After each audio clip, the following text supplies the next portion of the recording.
안녕하십니까. 똑똑한 소비자 리포트 이영호입니다. 안녕하십니까. 엄지은입니다. 이 노후를 편안히 보내려면 최소 몇억 원이 필요하다. 이런 이야기 많이 들어보셨을 겁니다.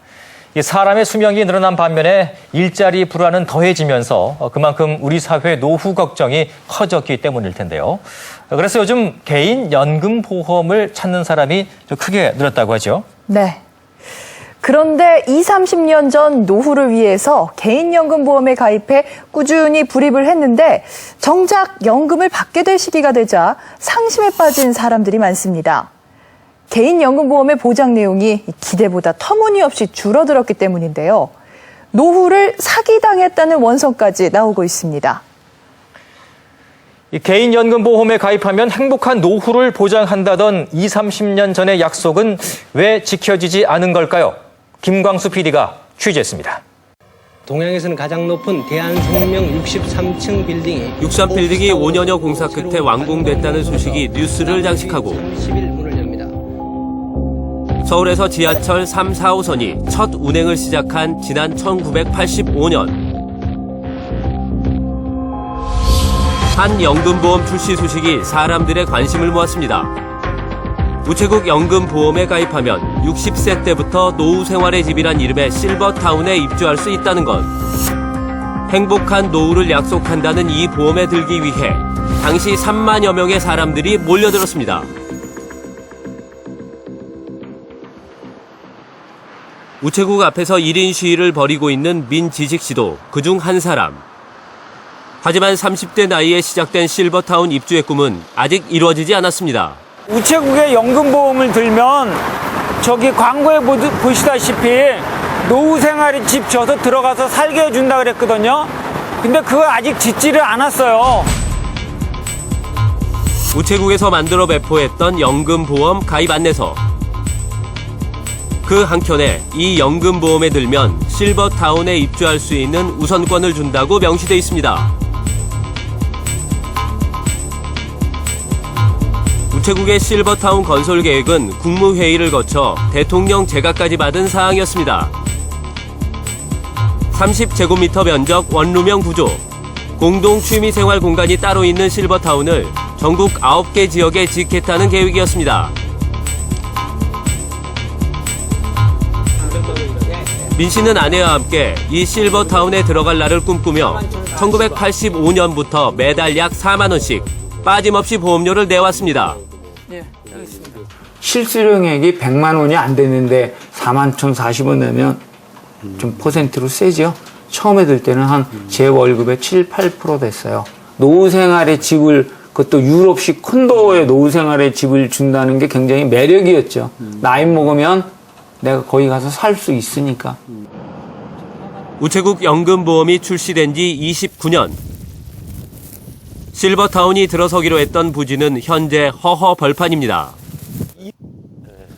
수차례 정권이 바뀌면서 연기된 계획은 현재 무산된 것과 다름없다고 합니다. 보험 적립금 재산이라고 보험료로 낸 보험 적립금이라는 얘기가 보험료로 받은 돈 적립한 거거든요.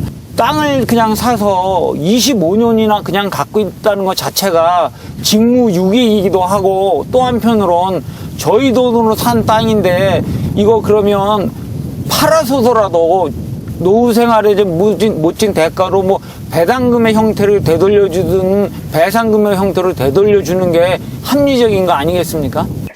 우체국에선 배상 책임이 없다고 말합니다. 계약 내용에는 포함이 되지 않기 때문에 그 계약을 이행할 의무가 없는 거고요. 따라서 손해배상을 청구할 이유가 없는 거다 이렇게 결론이 났던 겁니다. 민간기업이 아니지 않습니까? 국가기관이지 않습니까? 국가기관이 예를 들어서 그 법령의 근거라든지 재판상의 근거라든지 이런 거 없이 도의적으로라도 이렇게 해줄 수 있는 부분이 없어요. 민 씨는 다른 가입자들과 함께 우체국을 상대로 소송을 벌이고 있습니다. 행복한 노후를 보장한다는 약속을 철석같이 믿어온 민 씨. 노후에 이르러 남은 건 배신감뿐이라고 합니다. 똑같이 돈 냈는데 25만 원 주는 거고 이거는 47만 원 줘요. 노후생활에 집 없으면 당연히 안 들죠. 바보죠. 보상을 요구하는 것이 없는 거 달래는 게 아니라 쟤낸 돈, 띄어먹은 돈 되돌려달라는 얘기죠.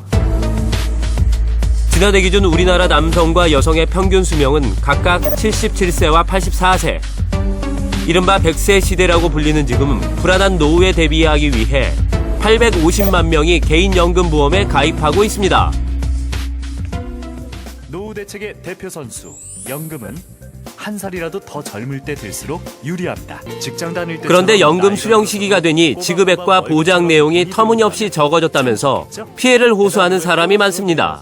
무슨 문제가 있는 걸까? 연봉리를 적용해 이익의 이익을 덤으로 얹어드립니다. 감자 농사 준비에 한창인 유선희 씨 부부. 지난 30년간 농사를 지으며 열심히 살아왔지만 요즘엔 좀처럼 일할 의욕이 생기지 않는다고 합니다. 개인연금보험 걱정 때문입니다. 그 당시에 그렇게 주면은 그 돈만 받아도 농사 그냥 지면서 살겠구나 하고 그게 연금을 드는 건데 지금에 와서 뭐 너무 형편없이 준다고 하니까 어이도 없고. 유 씨가 개인연금보험에 가입한 건 지난 1992년. 가입 당시 보험 설계사가 구체적인 예상액이 적힌 설계서를 가져와 가입을 권유했다고 합니다. 한 달에 20만 원씩 10년간 보험료를 내면 1년에 1,561만 원, 매달 130만 원을 받을 수 있다고 했습니다. 97년도에 한번 수혜를 받았는데 99년도에 또 난 거예요. 그러니까 뭐 생활 자체가 너무 힘들었죠. 힘들어도 그냥 들어가고 있는 것만큼은 해야 되겠다 그냥. 그래서 끝까지 이게 내가 물고 올라온 거죠 이게. 22년이 흘러 다음 달 첫 연금을 받게 된 유 씨. 보험사로부터 충격적인 이야기를 들었습니다. 연금이 한 해 295만 원, 한 달 24만 원에 불과하다는 것입니다. 무슨 애들 말에 껌값 주듯이 이걸로 어떻게 생활해요. 아니 20만 원 돈씩 내고서나 24만 5천 원이더라고 보니까 계산하니까요. 다달이. 그러면은 20년을 이렇게 해놨다가 돈 4만 원씩 얹어서 받는 게 말이 돼요? 설계서상의 연금액보다 5분의 1로 줄어든 상황. 도대체 어떻게 된 일일까? 말씀하신 쟁액 노후연금이라든지 가산연금은 나라에서 금리가 떨어지지 않았다는 가정하에 산출이 되는 겁니다. 정기예금이 보험 내용에 보면 지금 계속 그 이율이 떨어져왔기 때문에 요 상품에 대한 그런 배당이 제대로 발생이 안 돼서 그런 겁니다. 김 씨의 개인연금보험금은 세 가지로 구성되어 있습니다. 확정적으로 나오는 돈은 애초에 노후연금 단 하나. 나머지 증액연금과 가산연금은 시중금리가 7.5% 이상일 때만 나오는 배당금이었습니다. 시중금리는 지난 2000년부터 7.5% 아래로 떨어졌습니다. 그 이후로는 배당금이 전혀 발생하지 않은 겁니다. 김 씨는 가입 당시 이런 사실을 전혀 몰랐고 설계사가 말했던 연금액을 철석같이 믿었다고 합니다. 그때 당시에 이 금액을 받을 수도 있고 못 받을 수도 있다. 그런 설명은 없었어요. 이게 금액 줄이라고는 생각도 못했어요, 사실. 아무런 의식 안 오고 있다가 갑자기 이렇게 이거 준다고 하니까 1연금만 준다고 하니까 너무 황당하고. 연금보험금이 줄였다며 피해를 호소하는 사람이 또 있습니다. 절약하는 습관이 몸에 밴 56살 최선희 씨. 하루라도 빨리 집을 사려면 허리띠를 조이지 않을 수 없었다고 합니다. 젊은 날 집 없는 서름을 수도 없이 당한 최 씨 부부에게 내 집 마련은 가장 큰 꿈이었습니다. 나도 지하 살고 있었거든요. 아, 그때 당시에? 예, 지하에 살면서 이거 한 겁니다. 이거 부엌도 없어가지고 그런 거 기억 못 하시죠? 베란다에다가 사과깨짝 갖다 놓고서 밥그릇 몇 개 놓고 먹고, 한겨울에 추울 때는 주인집 와가지고 그 보일러 한번 틀으면 12시 넘어서부터 잠깐 틀어요. 그럼 그때만 따뜻해요. 그래서 가스비는 또 똑같이 내고 남아서. 부부가 보험에 가입한 건 지난 1991년. 노후에 연금보험금을 일시불로 받아 집을 사는데 보탤 생각이었습니다. 보험 설계사는 부부가 합해 매달 약 11만 원씩 보험료를 내면 노후에 일시불로 1억 원 이상 받는다고 설명했다고 합니다. 그때 당시에 1억이면은 집을 사고도 남았거든요. 그리고 웬만한 1층 방 2개나 3개짜리가 3천 정도면은 큰 거 방 3개짜리 살 수 있는 상황이었으니까요, 그때는. 하나 이제 멋지게 지어서 노후도 살 수 있겠다 그런 생각을 한 거예요. 손주들도 와서 약간 조금 시골로 좀 고향으로 가면 그런 생각을 했던 거예요. 그래서 이제 이건 우리는 다른 생각이 없이 일시불로 딸 수 있다는 조건이 좋아서 다른 거는 하나 생각 안 한 거예요. 지난해 남편의 연금 수령일이 먼저 다가왔습니다. 남편이 받은 연금액은 1,800만 원. 가입 설계서에 적힌 돈의 절반도 채 되지 않았습니다. 그렇다면 오는 2017년에 연금을 수령하는 아내는 실제 얼마를 받게 될까? 제작진은 보험사의 상담을 받으러 나선 아내 최 씨를 따라가 봤습니다. 가입 당시 설계서에 안내된 최 씨의 연금은 6,300여만 원. 저 수증을 8월 10일 날에 예약을 하셨을 때는 2,056만 원 정도가 나오시는 거예요. 내가 1, 200이 차이가 진다 그러면 내가 그럴 수 있겠다. 그냥 불효 이유도 없다 생각했는데 이거는 몇 천만 원씩 생각하는 경우는 지금. 배당주 같은 경우에는 아예 다 없어지신 거 많으신 거고 이 금액만큼 안 나오신다는 거예요. 지금 나오신 건 87만 원. 배당금이요? 87만 원? 23년 동안? 부부의 연금은 합해서 4천만 원도 안 됩니다. 20년대는 금리가 보통 24, 5% 나갔었습니다. 20% 무조건 넘었었습니다. 그때는 금리가. 23년에 내 넣은 금액에 이렇게 준다 그래서 내가 하도 답답해서 본사 가서 그 얘기했습니다. 당신 내가 반대로 나한테 이 돈을 다 하고 그럼 내가 23년에 있다가 내가 더블로 해주마 이거는. 은행에 적금을 드는 것만 또 못하다며 울분을 토로하는 김 씨. 실제 김 씨가 은행에 저축을 했다면 어떻게 됐을까? 김 씨가 보험에 가입한 1991년의 정기예금 이율은 18.5%. 해마다 달라지는 이율을 적용해 예상 예금액을 산출해보니 보험금보다 100만 원가량 많았습니다. 금리가 더 높은 저축은행 등에 예금했을 경우 차액은 더 커질 수 있습니다. 이 보험의 특성상 중간에 해지하게 되면 손해를 보게 됩니다. 근데 그런 부분을 끝까지 긴 시간 유지했음에도 불구하고 비슷하다라고 하면 사실은 일정 부분에서는 손해가 있다라고도 볼 수 있겠죠. 이건 사채를 얻어서 사채 빚을 줘가면서 그래서 날짜는 하루도 어긴 적이 없습니다. 그러니까 바보 노릇한 거죠. 이건 누구한테 어디다가 우롱당했다는 생각 들고 사기 들렸다는 생각이 첫째는 제일 머리가 크게 와 닿는 거예요, 이게. 금리가 높았던 지난 90년대에 개인연금 보험에 가입한 사람들 대부분이 비슷한 처지에 놓인 상황. 당시 개인연금 보험에 세제 혜택이 추가되면서 가입 붐이 있었던 만큼 억울하다고 느끼는 가입자들이 상당할 것으로 추정됩니다. 최근 똑똑한 소비자 리포트 제작진이 피해 제보를 받은 상품만도 총 11개. 이들 11개 상품에 가입해 중간에 해약하지 않고 지금까지 유지하고 있는 사람은 36만 명에 달합니다. 아직 수령 시기가 되지 않은 소비자가 많다는 점을 감안하면 많은 가입자가 이런 사실을 모르고 있는 것으로 보입니다.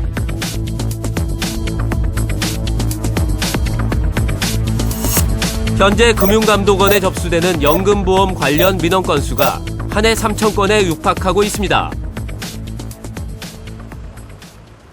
왜 이런 일이 발생한 걸까? 제작진은 90년대 연금보험 상품을 판매한 보험 설계사들을 만나 당시의 상황에 대해 구체적으로 들을 수 있었습니다. 당시 이 설계사가 계약을 성사시킨 보험 가운데 상당수가 연금보험이었습니다.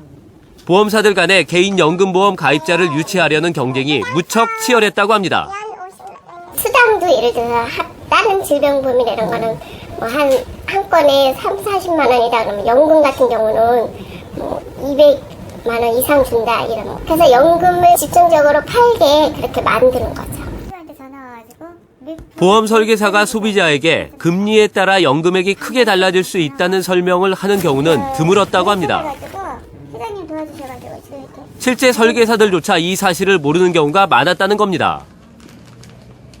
가상이나 증액은 그냥 서비스 회사 서비스 해주는 거다라고 얘기를 했고요. 그게 이 금액보다 아주 적거나 너무 뭐 그런 거는 없고 이 상품이 아마 이 금액 그대로 거의 확정이 나올 거라고 그렇게 이제 설명을 많이 하죠. 그 회사에서 그럼 가산연금이나 증액연금 이런 개념에 대해서 네. 또 따로 교육을 시킨다는 없었어요. 전혀 뭐 어떻게 해서 가산연금이 플러스가 되고 어떻게 해서 증액이 되고 이런 부분에 대해서는 설명이 없었어요. 뭘 그거에 대해서 그렇게 꼬치꼬치 알려고 하느냐 이런 식으로 얘기를 하니까 저희도 그냥 여기 찍힌 대로 가서 그냥 이렇게 읽어주는 거죠. 뭐 저로 인해서 피해를 보신 분들이 그분들한테 제일 죄송하죠.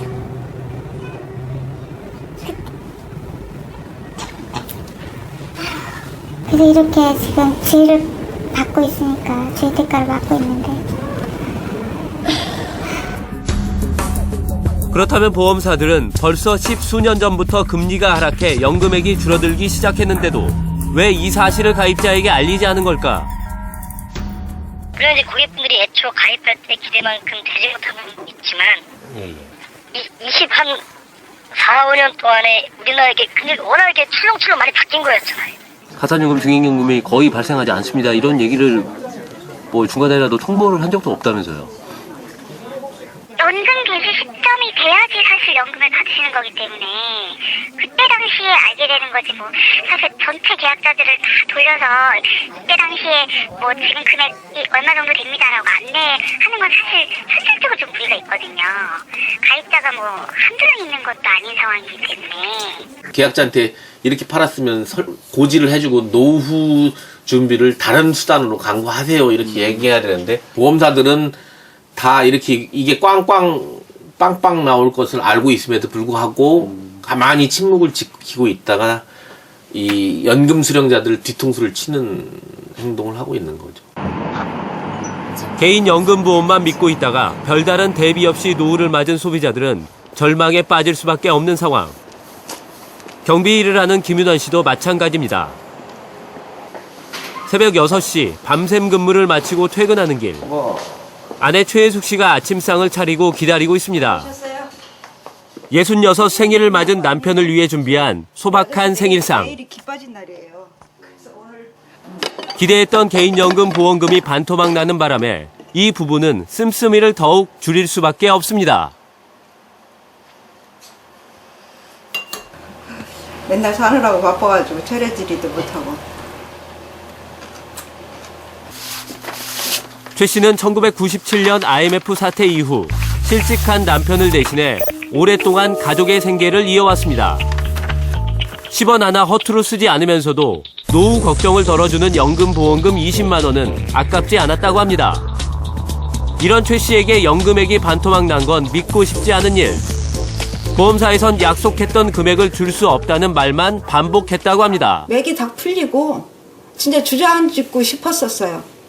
막 진짜 어떻게 해야 될지 기가 막히기만 했죠. 솔직히. 예. 보험사가 보상할 수 없는 이유로 든 건 가입 설계서상의 한 문구. 깨알 같은 크기로 은행 이율에 따라 변동된다는 내용이 적혀 있습니다. 이 부분을 읽어보시면은 우리 같은 사람이 이게 무슨 말인지 전혀 알지는 못해요. 이것 때문에 못 든다고 그러니까 황당한 거죠. 그러면 이 당시에도 이거를 오셔가지고 네. 이 부분에 대해서 설명을 해줘야 되는 거죠. 가입 당시 설계사한테서 이 문구에 대해 아무런 설명을 듣지 못했어도 보험사의 책임은 없다는 걸까? 제작진은 보험사에 가는 부부와 동행해 보기로 했습니다. 계약 체결 당시에 고객님 왜 그런 얘기를 안 해줬느냐 라고 하면 그 내용들은 약관에 있는 내용이기 때문에 고객님 읽어보셨으면 충분히 알 수 있는 내용이라고 했습니다. 몰라요. 그걸 그 당시에 안 읽어보시고 늦에 오셔가지고 이게 이미 다 명시가 되어 있는 내용을 가지고 여기 지급된다라고 표시가 되어 있으니까 그냥 지급을 해달라 라고 하는 것은 이에 대한 책임은 질 게 없습니다. 보험사는 모든 게 소비자 탓이라고 말합니다. 10년 전 유방암을 앓은 뒤 약을 달고 사는 최 씨에게 믿었던 연금보험의 배신은 정신적인 고통까지 안겨주고 있습니다. 개인연금 보험에 가입한 뒤 행복한 노후만을 꿈꿔온 두 사람. 불안한 삶을 얼마나 더 이어가야 할지 알 수 없습니다. 이렇게 어렵게 아프면서 몸을 그 아픈 과정에서도 직장 생활하면서 이것만큼은 살리고 갔는데 이건 말이 아니죠. 내년부터 보험을 수령할 수가 있으면은 1년만 하고 관두려고 그랬었어요. 1년만 하고 관두려고 그랬는데 이게 반토막이 나다 보니까 1년이 아니라 잘못하면은 장기간 할 수도 있지 않을까. 보험사마다 가입 설계서나 약관에 쓰여 있는 이 안내 문구를 내세워 자신들의 책임은 없다고 주장하는 상황. 설계서 구석에 깨알 같은 크기로 써 있는 안내문을 소비자가 온전히 이해하는 건 쉬운 일일까? 제작진은 한 보험 강좌를 듣고 있는 일반인에게 김 씨 부부의 설계서를 보여주고 안내 문구를 자세히 읽어보도록 했습니다. 이게 무슨 말인지 아시겠어요? 꼭 읽어보세요, 뭐 이런 거. 모르겠어요. 말장난으로밖에 안 느껴져요. 말합니다, 뭐 합니다 이렇게 하면서 좀. 이게 대학 나온 사람 제대로 이해하게 되지 못하게 돼 있는데, 아니 이게 다른 사람들이 봐서 쉽게 이해되는 구조가 아니잖아요. 특히 나이 있으신 분들은 더 이해 못하고. 이것만 딱 보면은 아 이대로 명시가 돼 있으니까 이대로 되겠구나라고 생각을 하지 거기에 대해서 그러니까 일종의 설명서 같은 느끼는 거죠. 근데 당연히 이렇게 예측을 했는데 그렇게 안 나오면 굉장히 배신감 느끼는 거죠. 피해를 호소하는 소비자가 법의 보호를 받는 것조차 쉽지 않습니다. 55살 김대석 씨는 3분의 1로 토막난 보험금 때문에 보험사와 소송을 벌이고 있습니다. 소송은 보험사가 먼저 걸어왔습니다. 어찌된 일일까? 당시 김 씨가 받은 설계서 어디에도 연금액이 달라질 수 있다는 안내 문구가 없습니다. 보험사는 자신들이 갖고 있는 내부 문서와 다르다며 위조된 것이 아닌지 의심부터 했다고 합니다. 만났는데 그러더라고. 자기네들은 이거 안 가지고 있대요. 안 가지고 있으니까 이거 못 믿겠대. 어이가 없고 이걸 갖다 복사도 아니고 인쇄물인데 내가 20년 전 거를 어떻게 만드냐. 저 사람들 좀 뭐랄까 너무 억지 부려도 너무 억지다 저거는. 결국 전문기관의 문서 감정을 의뢰한 김 씨. 설계사가 남긴 글자들을 감정해 설계서가 위조가 아니란 걸 밝혀냈습니다. 김 씨는 금융감독원의 분쟁 조정 절차를 통해 문제를 해결하고 싶었지만 보험사가 먼저 소송을 걸어 무산됐습니다. 난 대답을 달라고 문서 내용 증명도 보내고 금융감독원에도 서류를 보냈거든요. 나는 내 거 서류에 대해서 답을 달라는데 답은 못 주면서 거꾸로 나를 죄인 취급해서 소송을 건다는 거는 참 이거는 어이가 없더라고요. 15년 붓고 기다린 사람한테 이게 뭐 하는 짓인가 싶어요, 사실은. 할 필요가 없죠, 보험을. 그러면. 믿을 사람이 없죠. 보험사는 왜 소송을 걸어온 걸까? 해당 보험사에 수차례 인터뷰를 요청했지만 응하지 않았습니다. 현재 재판은 2심까지 진행된 상태. 그런데 법원은 보험사의 손을 들어줬습니다. 김 씨가 제대로 안내를 받지 못해 피해를 입었다는 걸 명백한 증거로 입증해야 한다는 것입니다. 1차 할 때까지는 질 거라는 생각을 안 했어요. 왜냐면 저희가 거짓말한 게 없고 저 이제까지 이런 일이 없잖아요, 사실은. 일반인이기 때문에 그냥 생활만 열심히 하면서 열심히 살았는데 이게 이렇게 되니까 되게 심각했죠. 어떻게 이제 끝까지 한번 대법까지 가보실 생각? 대법까지 가 있습니다. 마음이라도 개운하게 해보자. 우리가 죄진 것도 아닌데 여기서 포기하면 우리가 죄진 걸로 인정해버리니까. 현행법상 소비자가 설명을 제대로 듣지 못해 피해를 입어도 뚜렷한 증거를 제시하지 못하면 아무런 보상을 받을 수 없습니다. 하지만 소비자가 20, 30년 전의 일에 대해 증거를 대기란 쉽지 않습니다. 입증 책임을 보험사에 보다 무겁게 둬야 한다는 목소리가 높아지는 이유입니다. 사실 일반 상품에 있어서는 그 상품을 잘 만들 책임이 제조사한테 있고요. 그걸로 인해서 피해 사례가 발생했을 때 항상 제조사의 책임을 먼저 묻습니다. 근데 유독 금융상품만 뭐 문제가 생기면 소비자가 공부를 안 했다라고 이야기를 하는데요. 사실 이거부터가 우리가 일반 상품을 바라볼 때 프레임하고 금융상품을 바라볼 때 프레임하고 굉장히 상반되어 있는 거예요. 이렇게 판매하는 것은 보험사가 다 알고 있어요. 이렇게 방치하는 거거든요. 금융상품은 입증 책임을 전환해야 된다는 이제 주장이죠. 입증을 소비자가 이렇게 피해봤다니 니네가 제대로 설명했다는 것을 증명을 해라. 보험사의 입증 책임을 엄격히 묻고 소비자 보호를 강화하는 내용의 금융소비자보호법이 현재 발의된 상태. 법안의 조속한 처리가 시급합니다. 이 두 가지가 완전히 분리될 수가 없다. 남의 돈을 빌려서 그것으로 장사를 하고 또 시장에 자본을 공급하는 일종의 공적 기능을 갖고 있는 금융이 제대로 기능을 하기 위해서는 소비자를 중심에 놓고 보는, 왜? 소비자가 그 자금의 원천이기 때문에 소비자가 금융을 불신하게 되면 금융시장의 성립이 안 되잖아요. 무려 20, 30년간 신뢰를 지켜온 소비자를 노후 불안으로 내모는 보험사들. 오늘 내거는 약속들은 믿어도 되는 건지 소비자들은 의심을 지울 수 없습니다. 지난 2010년 보험업법에 보험사가 계약의 중요 사항을 계약자가 이해할 수 있도록 설명해야 하고 또 보험금이 많이 지급되는 것처럼 오인하게 하는 행위를 하면 안 된다는 규정이 신설이 됐는데요.